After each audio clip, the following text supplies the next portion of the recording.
লোকসভার পর এবার বিধানসভা উপনির্বাচন, যেখানে 4টি আসনে তৃণমূল কংগ্রেসের জয় জয়কার। মানিকতলা তৃণমূল কংগ্রেস প্রার্থী সুপ্তি পান্ডে, তিনি প্রায় 63,000-এর ভোটে জয়ী হয়েছেন এবং এই জয়ের পরে কল্যাণ চৌবের আবাসনে 63টি রসগোল্লা পাঠালেন কুণাল ঘোষ। মানিকতলা বিধানসভা উপনির্বাচনে 63,000 ভোটে প্রায় সুপ্তি পান্ডে তৃণমূল কংগ্রেসের প্রার্থী জিতেছেন এবং কল্যাণ চৌবে হেরেছেন। যাবতীয় কুৎসা করেছেন, মিথ্যা অভিযোগ করেছেন, করে হেরেছেন। আমরা শুধু আনন্দ করব, তাই এর মধ্যে 63টা রসগোল্লা আছে, আমরা এটা কল্যাণবাবুর বাড়িতে পাঠিয়ে দিই। মানিকতলা বিধানসভার উপনির্বাচনে রেকর্ড ভোটে জিতলেন তৃণমূলের প্রার্থী সুপ্তি পান্ডে। এবার 62,000-এর বেশি ভোটে জয়ী হয়েছেন তিনি। আর মানিকতলা উপনির্বাচনে তৃণমূলের এই জয়ের পর ইঙ্গিতপূর্ণ মন্তব্য শোনা গেল জয়প্রকাশ মজুমদারের গলায়। সুপ্তি পান্ডে, সাধন পান্ডে, তিনজনকে নিয়ে আমাদের মানিকতলা আমাদেরই রয়েছে।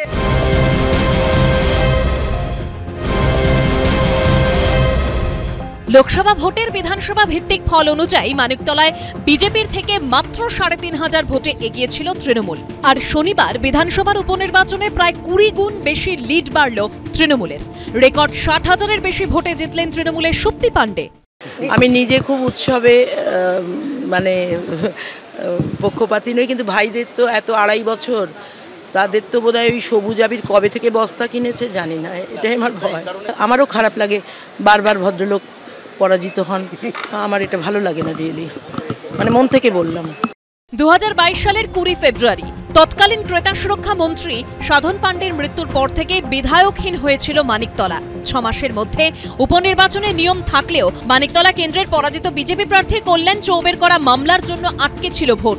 সূত্রের খবর, সাধন পান্ডের জায়গায় কাকে প্রার্থী করা হবে, সাধন পান্ডের স্ত্রী সুপ্তি পান্ডে নাকি মেয়ে শ্রেয়া পান্ডেকে, তা নিয়ে তৃণমূলের মধ্যেই একটা টানাপোড়েন ছিল।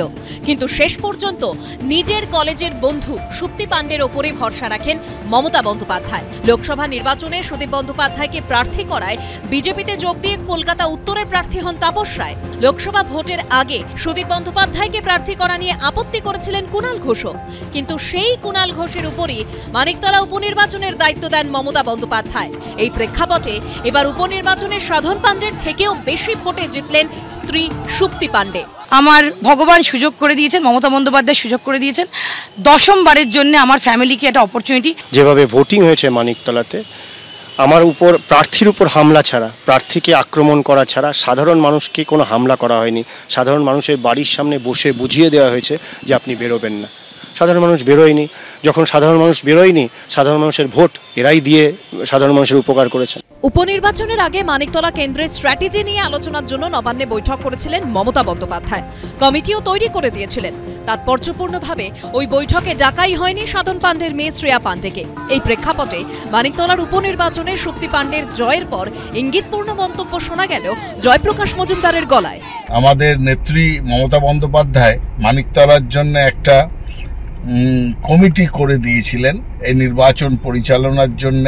এর পরবর্তী নির্দেশ পার্টির থেকে দেওয়া না পর্যন্ত এই যে কমিটি করেছিলেন দিদি, তারা সহায়তা করবেন এবং তত্ত্বাবধান করবেন নতুন বিধায়িকার কাজকর্মকে দেখে দেওয়ার জন্য। জয়ের পর কাউন্টিং সেন্টার থেকে বেরোনোর সময় মুখোমুখি হয় সুপ্তি পান্ডে এবং কল্যাণ চৌবের গাড়ি। উজ্জ্বল মুখোপাধ্যায় ও ময়ূখ ঠাকুর চক্রবর্তীর রিপোর্ট, এবিপি আনন্দ।